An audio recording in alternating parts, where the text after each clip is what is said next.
that you can buy art anywhere, pretty much any store. You can go to any local store and find something to hang on your wall to match your couch. But this offers the unique opportunity to give back and to create a story that goes full circle with the school. You're with The Capitalist Sage, a twice-a-month podcast that seeks out entrepreneurs and experts that speak to the real-world life of doing business for their sage advice. Now, with your hosts, Karl Barham and Rico Figliolini. Today, we're going to, on the Capitalist Sage podcast, we're going to talk about how local artist market is going virtual in Petrie Corners. Today's guest, we're going to have Kirsten Scott, volunteer coordinator at the Wesleyan Artist Market, Nadine Aram, principal designer of NAK Design and volunteer coordinator of the Wesleyan Artist Market, Gina Solomon, volunteer coordinator with the Wesleyan Artist Market, and Megan Brooker, artist and art educator and the assistant director of fine arts at Wesleyan School and faculty advisor to the Wesleyan Artist Market. Welcome to the Capitalist Sage podcast. We're here to bring you advice and tips from seasoned pros and experts to help you improve your business and your community in general. I'm Karl Barham with Transworld Business Advisors, and my co-host is Rico Figliolini with Mighty Rockets Digital Marketing and the publisher of the Petrie Corner magazine. Rico, how are you doing today? It's beautiful outside. I'm doing fine. Thank you.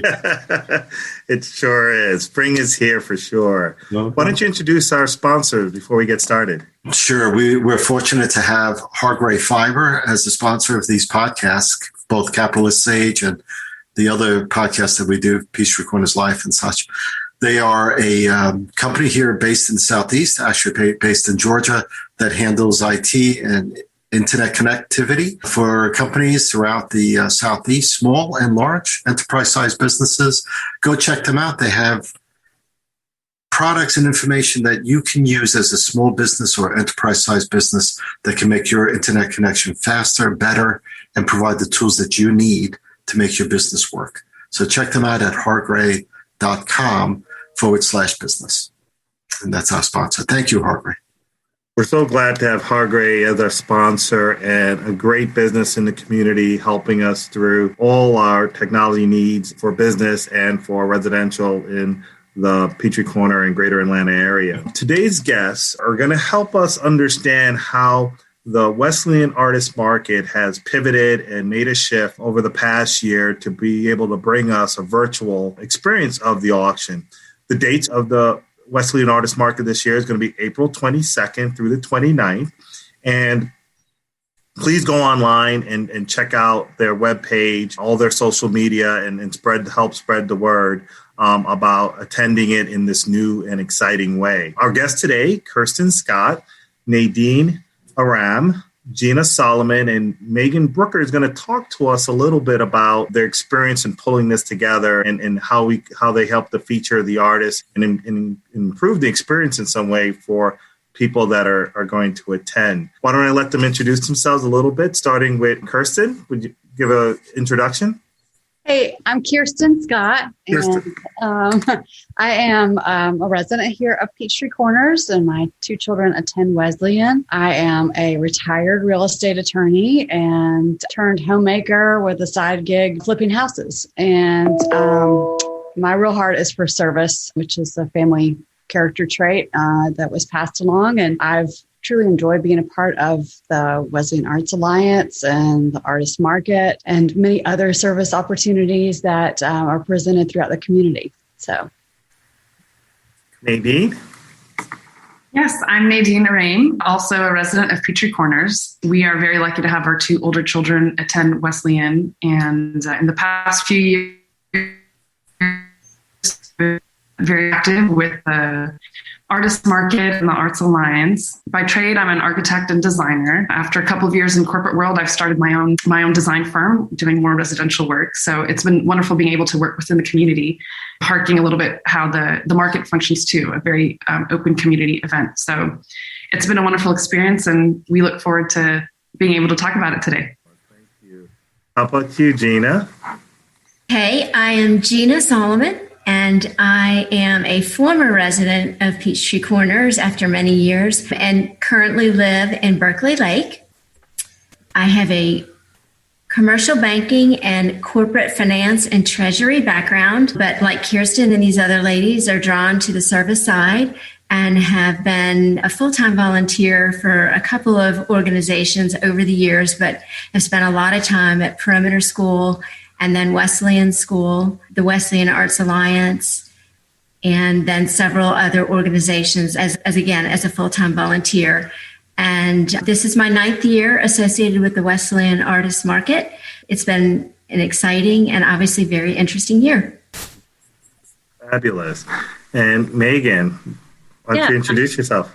Sure. I'm Megan Brooker. I teach high school art here at Wesleyan. This is my 14th year here, which is crazy. And I'm the assistant director of fine arts, so the lead for visual arts, K-12 at this school. I've been involved with the Artist Market since my first year here, which is, it's been really awesome to see how much it has grown with leadership like these ladies that are here with us from the Arts Alliance. To see how much they pour into the school and pour into the market is inspiring. So we're very thankful for the Arts Alliance and the Artist Market and all that it has to offer us. Well, after the past year, I know folks are so excited to get back to normal and do things that we've done for many years. Gina, why don't I start with you and just talk a little bit about some of the things that you've been able to do to help transform the live experience of the Artist Market to a virtual. Okay. Planning for the Wesleyan Artist Market is really almost an all year around process. So when we finish the show at the end of April, we go into wrap up mode in May, and then we start pre-planning over the summer. So it was this past summer where we had to make the decision and work with the school on our plans for the 2020 show. And it became fairly apparent that there were so many uncertainties associated with COVID that we had a tough decision to make, which was either go ahead and plan for a live show at the risk that it might be canceled again, not have a show, or pivot to virtual. And because we feel like the Artist Market is such an important tradition, not only for our school and our immediate community, but our extended community and also for the artists, we made the decision that we, in fact, would go virtual. It was uncharted territory for us. And there has not been a roadmap. It was a big decision, but we felt like we had to put one step in front of the other and go ahead and start making plans. So we announced that we were going virtual in September, and we were very fortunate early on to secure the support of many of our longstanding partners, in-kind sponsors, such as the Peachtree Corners magazine, the City of Peachtree Corners, Atlanta Homes and Lifestyle magazine, Imagine Advertising and Publishing, Steer Up Media, these key partners, as well as Wesleyan School, to help us deliver the market going forward. So the first key thing for us the most important thing was to make sure the artists were on board. And then secondly, to build a platform, an e-commerce platform, or secure a contract with an e-commerce platform to set this up virtually. If I could ask a question, for those that may be new to Peachtree Corners, can you quickly describe what the experience was like when it was live? And then we could talk a little bit of what it's going to be like when it's virtual. Sure. The live event is an absolute highlight of our calendar year. It's the largest community building event at the school. The campus is open. Everybody is invited to attend. Admission is free. We set up the live show in Powell and Yancey Gymnasium, which is a 2-floor expansive gym. And we have typically about 100 artists, professional and student artists combined, on 2 floors over a 3-day period. The setup takes internally about a week for us to get it physically set up. The artists come in Wednesday before the show, and then they pack up and leave Saturday night after the show. It's like having an enormous party for about 4 straight days. There's a ton of energy. Nothing can replace our live show, but Ironically, over the years, we have contemplated perhaps having a virtual component to our live show. So while we did not choose this fate, that ultimately we ended up going fully virtual, this has given us the opportunity to pursue it and hopefully build something that future generations of marketers at Wesleyan can use in a live show. When the participating artists do set up booths at our live show, so you'll see the individual booths set up with all of their artwork displayed, and the artists are actually present at the show, which is unique. Not all shows have the artists for the entire time, but we do feature all the artists. Oh, fabulous. If I could ask Kirsten, when building out the experience in a virtual world, can you talk about some of the things you had to consider and choices and platforms to be able to do that? We did. We had to, at the live market, we had entertainment and speakers, and we had to figure out how to bring some of that warmth to a virtual platform. And we did a lot of research, and we were guided with some other events that have happened that had a lot of content. And they really advised us that we needed to be specific about our content and not overdo it so as to distract the shoppers from the art, which is really where we want everybody to be engrossed, is feeling like they get the opportunity to see the art that they typically would see in live and in person. And so we created some platforms, and our presenting sponsor, AH&L Magazine, provided us with a great opening night video where we're going to cover the art of collecting. And excuse me. And that is a great conversation between art collectors and designers and artists, where they can express a really great insight on how to go about collecting art yourself personally. And that's our opening night. We'll also, of course, always have opening remarks from Chris Cleveland, head of school. He's always very excited and supportive of our market, and I think he gets very excited about being able to kick it off and start it. We will have that as well. A couple other platform things that we'll have will be a featured reel with highlighting our Wesleyan Fine Arts program. In the past, we've had different variants of the students be able to come in and the chorus be able to sing, or the play members be able to perform a small part of the upcoming play for this spring. And so this year will just be a highlight reel focusing on those students and all their accomplishments they've been able to do this year in this very unique environment. The teachers have been amazing from a parent perspective on really encouraging these kids to keep their artistic motivation going. And we want to highlight that as well. And then we'll have another little tidbit from one of our other sponsors called Choo Choo Charcuterie. And they are going to perform and host how to put a charcuterie board together, and some of the insight and the neat things that we're all seeing nowadays and supporting their local business. And finally, we'll have a date night. Our great sponsor, Grace 1720, is helping us create a unique menu for our Monet and Merlot date night. And we're hoping that guests will go and pick up a little something to eat and a little glass of wine when they get home, and enjoy shopping online with their spouse or their children. And we have the student artist as well. So we really want to encourage everybody to be thorough on the site and take their time. We have a whole week to shop. It's really great. Yeah. Sounds exciting. So let me ask you this. When you, and I know part of the process you ladies were going through at the very beginning, trying to find the right platform and stuff, what were like some of the key ingredients or features that you liked about deciding where you are right now on the platform you're using? What are those key features that someone else might be able to look at and say, all right, that's cool. I want to be able to do the same thing. Even if it's not an artist market, it could be something else. Right? So if you could share that with us. Go ahead, Gina. Okay. And y'all, please jump in as well. There are some great e-commerce platforms out there. We ultimately did choose Shopify, and simply we did want a very established name that there would be great recognition. not only from the artist standpoint, but also from our buyers. And we liked the ability to customize the program a little bit. It's not as simple as simply setting up a store on your e-commerce platform. Effectively, we are the mall owner, and we have individual store set up within our mall.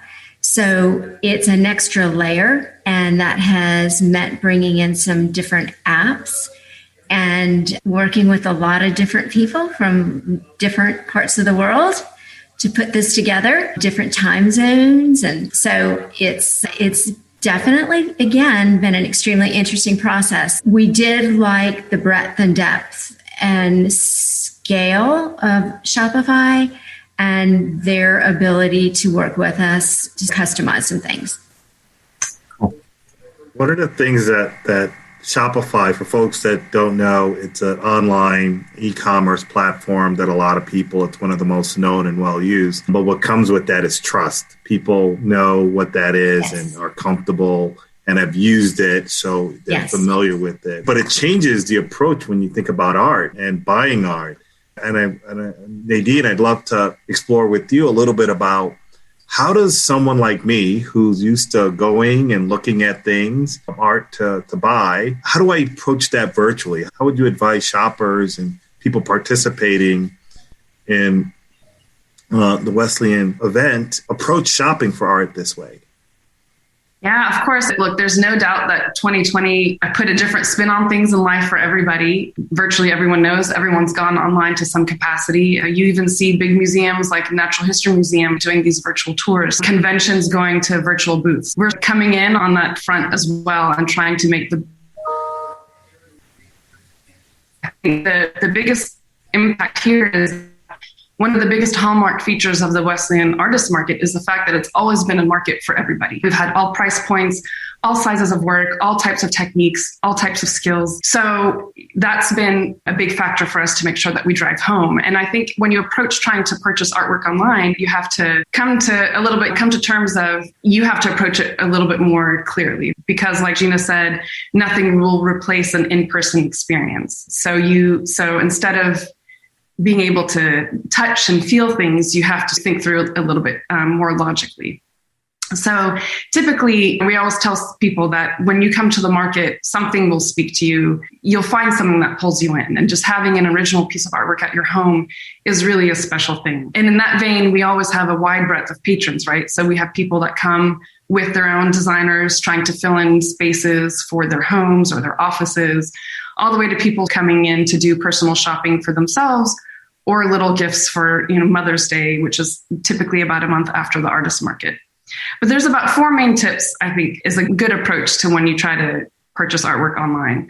And the first one is defining your intent, right? So you come to the market with ideas in your mind. Is it for you? Is it a gift for someone? Are you looking for some small filler pieces or a large piece to fill a large space? Knowing what you're wanting to come to the market with is important. The other aspect is understanding the space, right? So again, is it a large piece, a small one, bright colors, dark colors? Does your space have high ceilings? Would it be more impactful for smaller pieces or the idea of a triptych? So 2 to 3 pieces coming together, horizontal, vertical, floral, landscape, abstract, animals.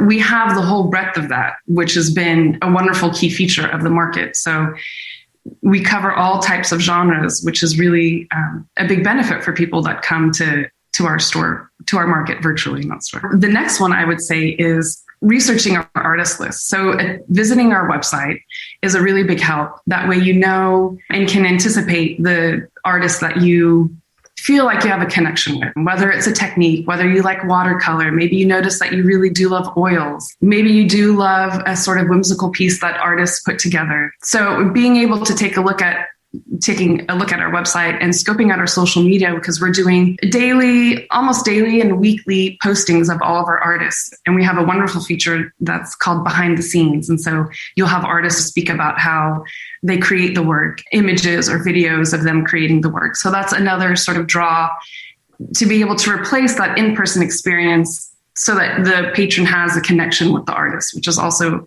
really important. And then the last one, I think, which is really important too, is ask questions, right? When you find that artist or you find that piece of artwork that you really do like, don't be shy to reach out to the artist, email. Sometimes they put a phone number, giving them a call, maybe asking them for advice, knowing your space and your height and your color scheme.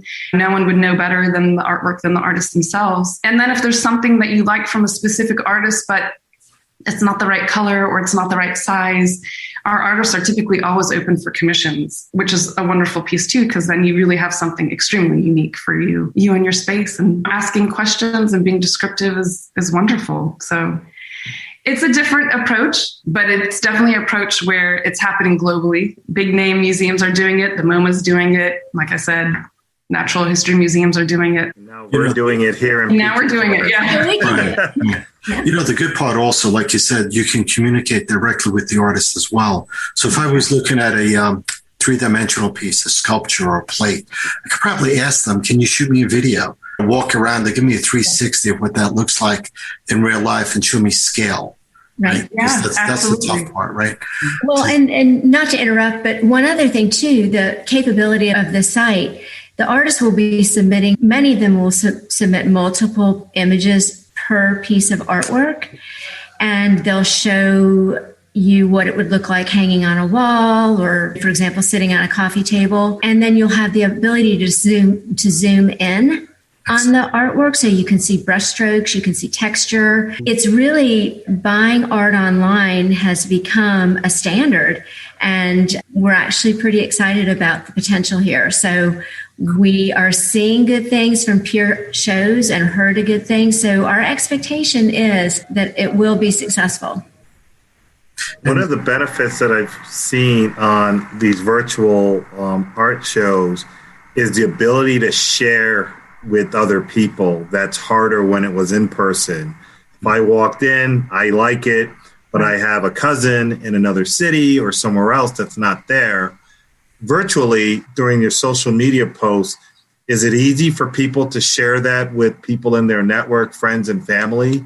This might be a good fit for them.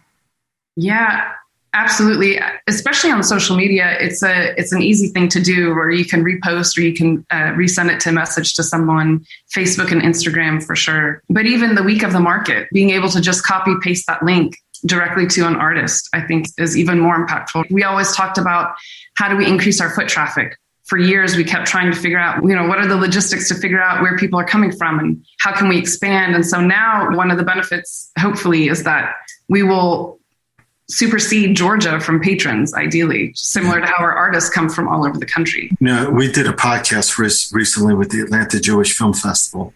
They did everything virtual film festival.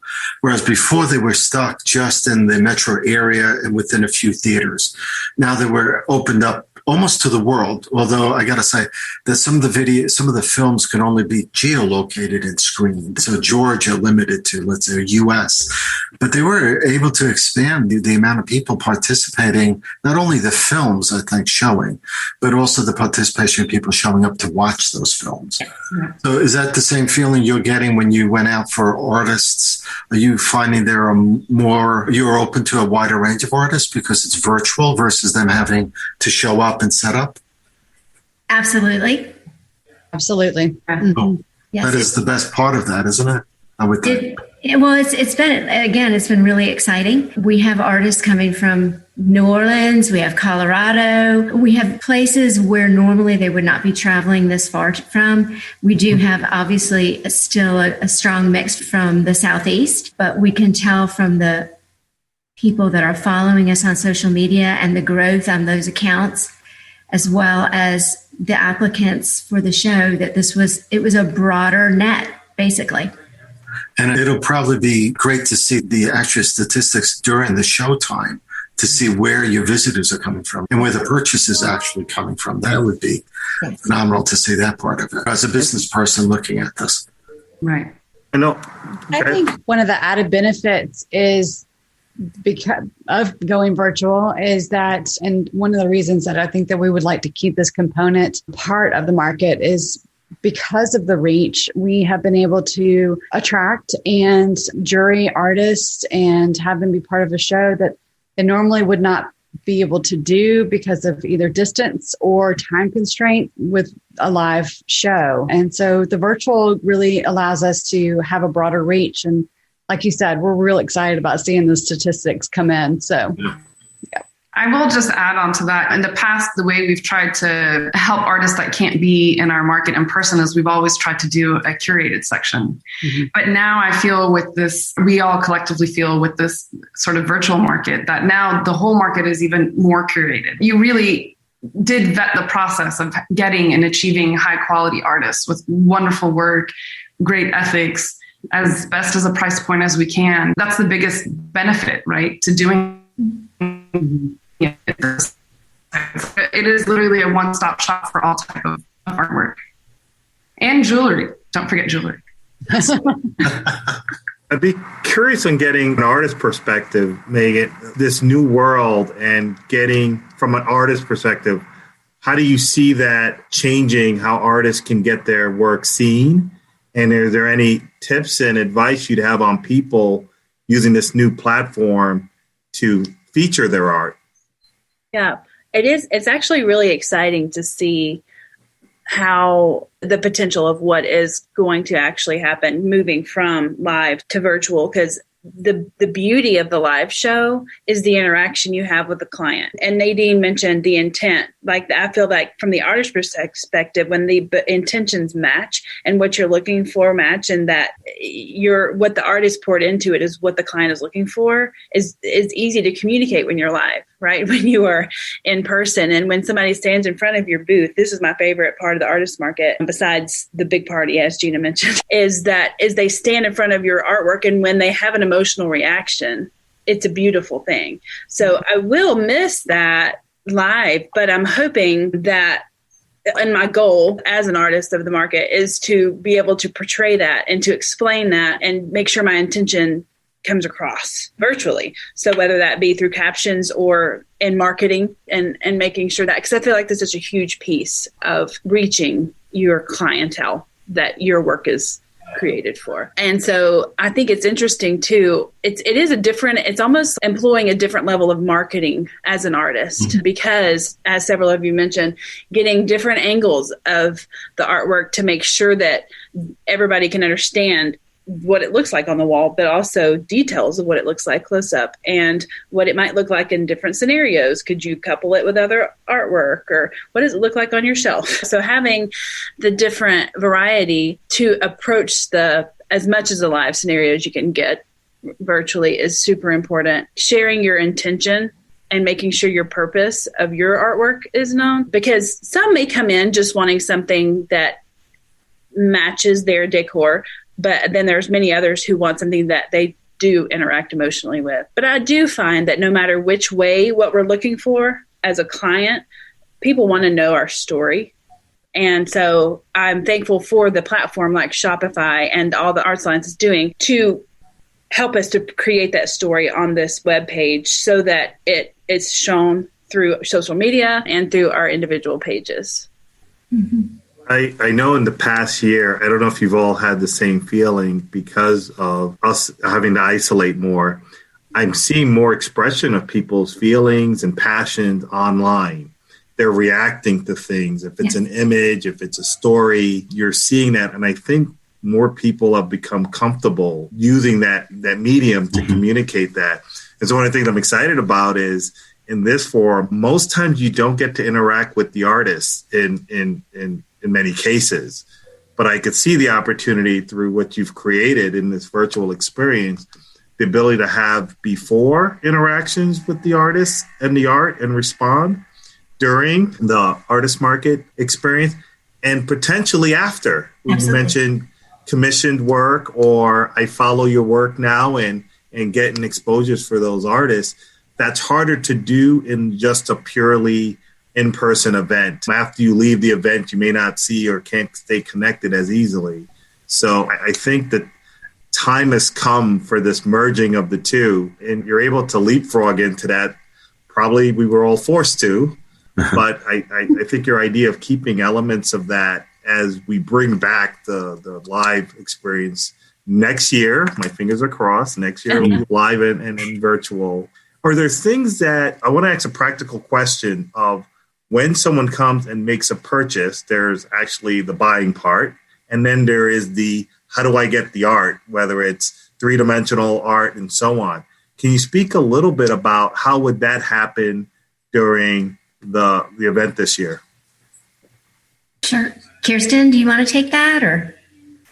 Sure. Yes. So the plan right now, because it's all virtual, is that each of the artists are setting up their own shipping portion of the market. And so with that, they will be responsible for making sure that the art is packaged correctly. And with everything going virtual or online for the past year, they have gotten a lot of experience on how to properly package art and have it shipped out correctly. There is the option that with just our professional artists that, again, communicating that if you're local and there's an opportunity to do a local drop-off or a handoff, that is a relationship and a contact that the artist and the patron can foster and make happen so that the shipping costs aren't added on for something that's local. And we're hoping that maybe we'll get an opportunity to actually host the artist on campus, but that's Wesleyan's decision, and we honor that decision. And it's up in the air right now as far as hopefully doing a on-site handoff opportunity where patrons could come and meet some of the artists and actually pick up their pieces on campus. It would be great to be able to bring folks back on campus. But like I said, Wesleyan is in charge of that, and they have done an amazing job of keeping our students on campus. And that's their priority, and we honor that. So, yeah. Well, would anybody, Gina, would you want to add anything on that? As far as the delivery is concerned, when we were advised by a lot of the consultants on this that we have 100 different points of where the items are going to be shipped from. And so whoever controls the inventory really needs to manage that process. And that's the artist. We don't have or control the inventory. So once the sale is completed, then the individual artists will reach out to their buyers and they will obviously secure whether the item is going to get mailed or whether it's going to get picked up at the artist studio or whether there is going to be a meeting place. They will make sure that the art is delivered one way or the other. I've got a question if I could throw out to each one of you to respond to. If there was one thing you wanted people that are planning on attending or people that have attended in the past, or especially people that have never attended, if there was one thing you'd want them to know about the Wesleyan Artist Market that should drive them to want to attend or participate or how they can get involved, what would that be? Nadine, you mind if I start with you? Sure. Take your time. I know it was a big question. Well, yeah, there's a lot of thoughts going through my head. And I think right off the top, I'll just say, I think participating in any capacity as a patron with the Artist Market is a wonderful benefit to our students. And I don't just say our students in the time that they're here, K through 12, right? Because there are a lot of extremely talented children, really. They're young adults by the time they graduate, but that will go out into this world and will do some fabulous things. And I think they are able to do so because they're catapulted by our wonderful fine arts program, of which the Wesleyan Artist Market is their biggest benefactor. So I think ultimately it does come full circle, right? Because we do have some alums that are coming back and participating as artists in this market. And so the bigger feedback loop is the fact that, yes, you are gaining a wonderful and unique piece of artwork. Students who have a huge love of fine arts continue on and have all the facilities that they can have so that they can do the best performance that they can do, be it 2D or acting or music. And I think that's the biggest driver for us. And it's been every year, to be honest with you, has been, okay, how do we increase our bottom line? How do we increase our profit? Because at the end of the day, it's not going to our pockets. It's going to help our children and the other students. And I think for me, that's what drives me to keep going and what I hope other people and patrons would consider. Fabulous. Megan, what do you think would be something that folks should think about in supporting this in ways they can? Yeah, I echo everything Nadine just said. It was the same sentiments I was thinking. And I would add to that you can buy art anywhere, pretty much any store. You can go to any local store and find something to hang on your wall to match your couch. But this offers the unique opportunity to give back and to create a story that goes full circle with the school, that is helping local artists, that is supporting local. But more than that, it's creating so much hope in life. And just, I guess I'll just say a story again that is so much more meaningful, that you could see every day or use every day with jewelry, that's so much more impactful to your daily life. Kirsten? Gosh, ladies, y'all done an amazing job of covering it. It truly is. It is the story. I love that, Megan, where I look around at the pieces that I've purchased over the years, and every time I see them, there's a story.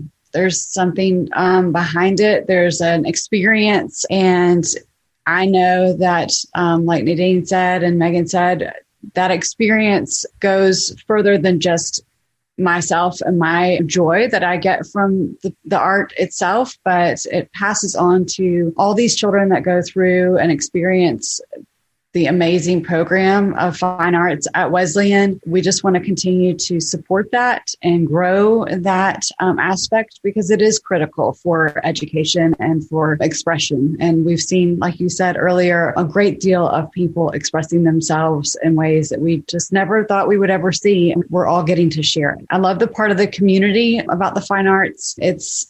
It is a community event, and we're expanding our community by being virtual. And I love that, because expanding your community, as you can go years without seeing somebody, and then you'll come across somebody in 10 years and go, gosh, I remember when I met you at the Wesleyan Artist Market, or something to that effect. And so that's exciting. And the last component would be supporting our artists. With losing last year's market, we really had a very big heart to making sure that we could do anything we could to help support the local artist. And now our reach has gotten further, and we know the importance and the value of the artist. And so we wanted to continue to make sure that happened.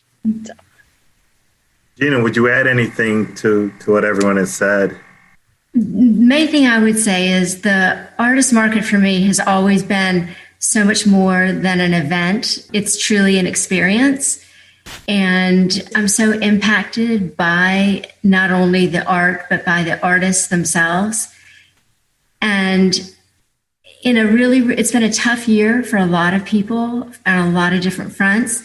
And this is as much about inspiration and offering some hope and a little bit of escape.